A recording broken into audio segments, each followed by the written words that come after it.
형제들아, 내가 너희에게 전한 복음을 너희에게 알게 하노니 이는 너희가 받은 것이요 또 그 가운데 선 것이라. 너희가 만일 내가 전한 이 말을 굳게 지키고 헛되이 믿지 아니하였으면 그로 말미암아 구원을 받으리라. 내가 받은 것을 먼저 너희에게 전하였노니 이는 성경대로 그리스도께서 우리 죄를 위하여 죽으시고 장사 지낸 바 되었다가 성경대로 사흘 만에 다시 살아나사 게바에게 보이시고 후에 12제자에게와 그 후에 500여 형제 그 중에 지금까지 대다수는 살아있고 어떤 사람은 잠들었으며 그 후에 야고보에게 보이셨으며 그 후에 모든 사도에게와 맨 나중에 만삭되지 못하여 난 자 같은 내게도 보이셨느니라. 나는 사도 중에 가장 작은 자라. 나는 하나님의 교회를 박해하였으므로 사도라 칭함받기를 감당하지 못할 자니라. 내게 주신 그의 은혜가 헛되지 아니하여 내가 모든 사도보다 더 많이 수고하였으나 내가 한 것이 아니요 오직 나와 함께 하신 하나님의 은혜로라. 같이 읽습니다. 그러므로 나나 그들이나 이같이 전파하매 너희도 이같이 믿었느니라. 아멘. 바울은 앞에 은사장, 사랑장, 은사장 이것을 넘어서 이제 드디어 부활장인 고린도전서 15장에 왔습니다. 어제까지 예배 중에 일어난 상황에 대한 문제를 다루었다면 이제부터 이제 부활에 대한 저들의 질문에 대한 답을 하는 것이죠. 내용이 좀 있습니다. 왜냐하면 부활은 곧 복음의 본질이거든요. 그래서 타협할 수 없이 콕콕 집어서 설명을 합니다.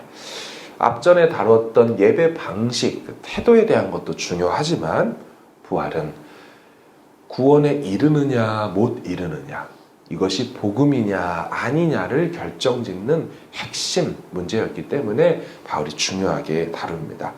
바울은 이 문제를 이전에 은사 관련 문제를 다룰 때와 마찬가지의 방식으로 복음의 개론 강의부터 시작합니다. 왜 고린도전서 12장 처음에도 은사를 다루기 전에 은사론 서론 강의부터 한 다음에 세부 내용으로 들어갔던 것과 같이 부활도 얘기할 때 복음부터 다룹니다. 먼저 바울은 복음이 인간의 창작물이 아니라고 하지요. 또한 자신이 고안해낸 창작물도 아니라고 합니다. 복음의 내용은 하나님 그분에게서부터 시작된 것이라고 하지요. 3절에 그래서 이런 말이 있어요. 내가 받은 것을 먼저 너희에게 전하였노니 이는 성경대로 그리스도께서 우리 죄를 위하여 죽으시고, 바울이요 자신도 전하여 받은 것을 고린도 성도들에게 전했다라고 하는 거죠. 내 창작물이 아니다. 내가 만들어낸 거 아니다.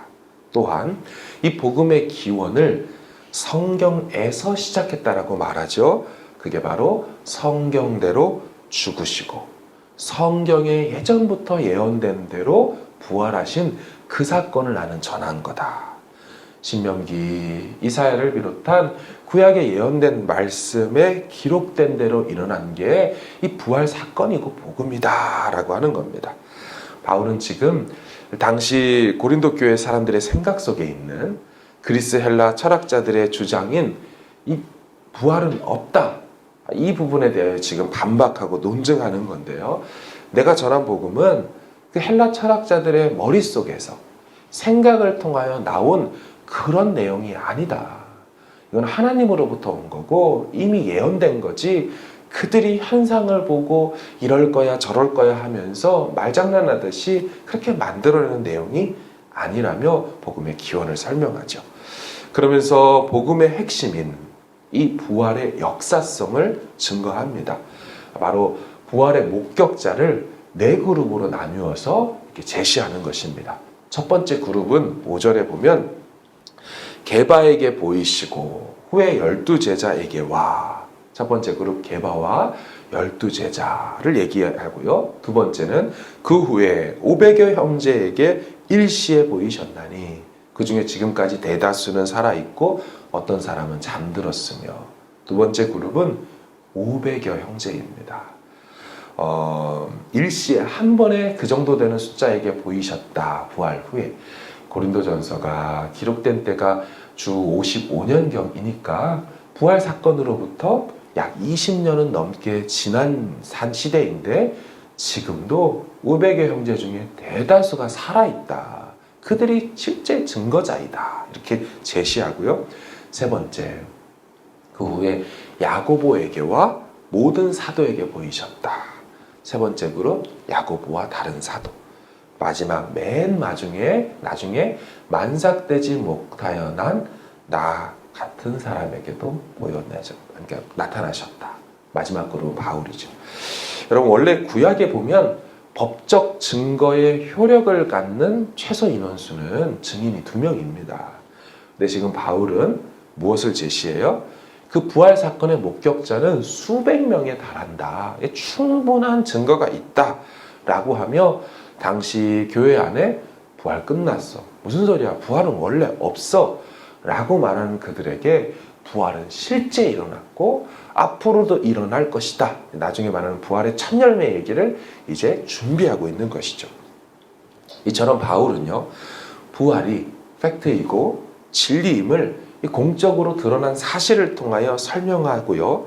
그 다음에는 두 번째로 자신에게 일어난 일을 통하여 부활의 역사성을 논증합니다. 바로 자신이 부활의 주님 만난 이야기를 해주는 거죠. 여러분 다 아시는 것처럼 다메섹으로 예수 믿는 사람들을 잡으려고 그 외국 체포 출장 나가다가 부활의 주님 만났던 바울의 사건을 아실 겁니다. 빛과 음성으로 임하셨죠. 부활의 주님 만나고 꼬꾸라졌고 완전히 변화된 자기 이야기를 이제 하는 것이죠.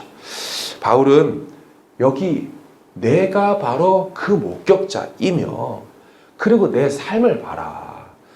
내가 완전히 변화된 것은 부활 생명이 내 안에 들어오지 않고는 어떻게 사람이 이렇게 확 뒤집어지는 일이 있냐.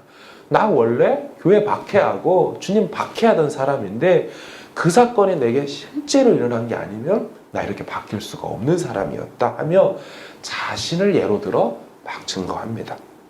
그런데요, 이 이야기를 꺼내드는 바울의 모습을 보면 정말로 겸손합니다. 매우 부끄러워하고 수치스러운 마음을 안고 조심스레 부활의 주님 만난 이야기를 꺼내지요. 8절과 9절을 보시면 맨 나중에 만삭되지 못하여 난 자 같은 내게도 어떻게 나 같은 것에도 보이셨느니라. 9절, 나는 사도 중에 지극히 작은 자라. 나는 하나님의 교회를 박해하였으므로 사도라 칭함을 받기를 감당하지 못할 자니라. 자신을 만삭되지 못하여 난 자. 기본적인 뜻은 조산하다라는 뜻을 갖고 있지만 의미와 어감은 괴물, 흉물이라는 뜻을 갖습니다. horrible thing이라 해서 끔찍한 것. 아마도 그 아이가 제대로 연글지 못하고 태어나게 됐을 때 온전히 인간의 형태를 못 갖췄기 때문에 그걸 보고 흉물 이렇게 했던 의미 때문에 만삭되지 못한 그 뜻이 괴물과 흉물이었던 것 같습니다. 지금도 그렇지만 당시는 더 가문과 출생을 중요하게 여겼죠. 혈통과 핏줄이 중요하던 시대였습니다. 그런데 바울이 뭐라고 얘기하는 거예요? 나는 태생부터 미천하고 참 별 볼 일 없는 인간 되지 못한 존재였습니다 하며 자신을 낮추는 겁니다. 나아가 자신은 태생뿐만 아니라 출생 이후의 삶도 전혀 내세울 게 없다라고 말하죠. 나는 하나님의 교회를 박해했던 사람입니다. 하나님이 주님과 교회를 성실하게 섬겼던 사람들 중에 택하여 사도를 세우셔야 되는데 예수님 공생에 3년 동안 핍박당해도 믿음으로 따랐던 그 수많은 제자들 중에 사도를 택하셔야 하는데 그런 자격 있는 자가 수없이 많은데 500명이 넘게 있는데 섬기고 따르기는커녕 오히려 주님 박해하고 자격이 없어도 한참 없는 나를 택하여 그 사도직을 맡겼다며 완전히 낮은 자세로 지금 이야기를 하는 것이죠. 바울은요, 사실은 이들 앞에서, 고린도 교회 성도들 앞에서 영적인 지도자입니다. 가르칠 수 있는 자리에 있는 사람입니다. 게다가 고린도 교회는 지금 신앙 수준이 어때요? 복음의 기초인 부활의 교리조차도 제대로 알지 못하고 흔들리고 세상 헬라 철학자들의 가르침에 휘청거리고 있는 자들입니다. 수준이 많이 차이 난다고요. 그래서 바울은 이들을 향해 얼마든지 고자세로 말할 수 있습니다. 하지만 그런 저들의 상황과 자신의 무엇과도 상관없이 그저 예수의 죽음과 부활의 그 교리가 나오자 더없이 그 앞에서 겸손해지고 그분이 자신에게 주신 은혜를 떠올리며 그 복음 이야기를 조심스레 꺼내는 것이죠. 많이 알고 충분히 알지만 경험도 사역도 선교사로 훨씬 더 많이 했지만 이 교회만이 아니라 자신이 개척한 수많은 교회들이 있지만 복음 앞에서는, 말씀과 진리 앞에서는 한없이 낮아지며 그 은혜를 기억하는 모습이 바울의 모습이었죠. 그게 10절에 이렇게 나와 있습니다. 같이 한번 읽어보겠습니다. 시작.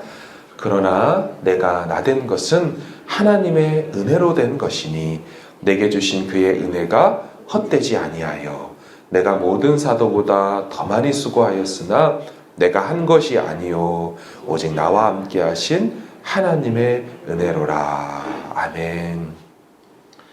충분히 알고 훨씬 대단한 지식도 갖고 있을지라도 그 은혜 앞에서는, 그 복음을 얘기할 때만큼은, 그 자리에서만큼은 더없이 겸손한 모습. 사실은 참 저 같은 사역자가 뼛속 깊이 배워야 될 내용입니다. 성도들보다 더 많이 목회자이기 때문에 성경을 알고 교회를 안다고 고자세를 취할 것이 아니고, 언제나 말씀과 진리를 전하는 자리에서는 겸손히 그분께 수종드는 종의 자세가 되어야 하는 것이죠. 받은 은혜가 크다면 그것이 큰 것이지 사역자 자신이 큰 것이 절대로 아니죠. 그러기에 절대로 교만할 수 없고 교만해서도 안 되는 것입니다. 저 같은 사역자가 깨달아야 될 내용이죠. 바울보다도 훨씬 더 자격 없는 저희들에게 내려주신 은혜로 이 자리에 있는 것뿐인 것이죠. 이처럼 바울은요, 자신에게 임한 은혜를 떠올리면서 그 은혜가 사실은 자신에게만이 아니라 여러분 성도님들, 고린도 교회 성도들이요, 여러분들에게도 그 은혜가 같이 임한 겁니다. 11절, 그러므로 나나 그들이나 이같이 전파하며 너희도 이같이 믿게 되었다. 너희도 그 은혜로 전하여진 복음을 믿게 되었다. 바울은 복음과 부활을 논증하기는 하지만 진짜 부활 신앙은 은혜로 이렇게 믿어진 거다. 은혜의 역사로 나도 이렇게 된 거고 여러분들도 그런 것입니다. 바울은 고린도 교회 성도들에게, 여러분들에게도 그 은혜가 이미 임했다고 말하면서 왜 지금 흔들리냐고, 우리 흔들리지 말자고, 우리 견고히 서자고 그렇게 말하는 것이죠. 그래서 부활장인 15장의 맨 마지막 절에 이 논증을 쭉 끌고 가면서 58절에 이렇게 말합니다. 그러므로 내 사랑하는 형제들아, 견실하며 흔들리지 말고 항상 주의 일에 더욱 힘쓰는 자들이 되라. 이는 주 안에서 너희의 수고가 헛되지 않은 줄을 알미니라. 하나님 앞에서 부활과 복음이 흔들리고 받은 은혜의 내용이 가짜인 것처럼, 바울과 세상 사람들이 만든 것처럼 삶이 송두리째 흔들려져가는 이 상황 속에 다시 복음으로 돌아가, 다시 처음에 그 은혜로 돌아가 하나하나 그 은혜를 떠올리라고 말하면서 마지막 결론, 흔들리지 맙시다. 하나님 앞에서 이 수고하고 애쓰는 삶이 절대로 헛된 것이 아닙니다. 소망 중에 부활의 그날, 완성의 그날 바라보며 끝까지 나아갑시다 라고 권면하며 부활장을 마치는 것이죠. 마찬가지로 말씀을 정리하며 권면합니다. 주 안에서 우리에게 베푸신 은혜를 기억하는 이 새벽 시간 되기를 바라고, 그 은혜 안에서 다시 한번 흔들림 없이 주 앞에 견실하게 서갈 수 있는 한 날 되어지기를 주의 이름으로 축원합니다. 아멘. 같이 기도하기를 원합니다. 하나님, 어떤 상황에서도 그 주님의 은혜 안에 다시금 머물 수 있도록 그 은혜가 우리 삶을 정말 처음부터 덮어가셔서 여기까지 왔음을 잊어버리지 않도록, 하나님 어떤 상황에서도 교만하지 않고 또 어떤 상황에서 들리지도 않고, 하나님 그 은혜 안에서 다시 한번 감사가 넘치고 하나님 허락하신 사명, 내게 주신 가정과 내게 허락하신 일터와 상황 속에서 삶으로 주 앞에 예배하고 올려드리는 한 날 되게 해달라고 기도하시고, 가지고 나오신 기도 제목, 주님 다 듣고 계십니다. 은밀한 중에 다 보고 계십니다. 주님의 때가 아직 안 됐을 뿐이지 하나님 신실하게 여전히 다 그때를 계획하셔서 내 마음이 얼마나 주님을 의지하는지 내 마음의 퍼센테이지가 100%될 때까지 주님 기다리고 계심을 믿음으로 바라보며 오늘도 그렇게 주 앞에 나아가길 원합니다. 함께 기도하기를 원합니다. 기도하겠습니다.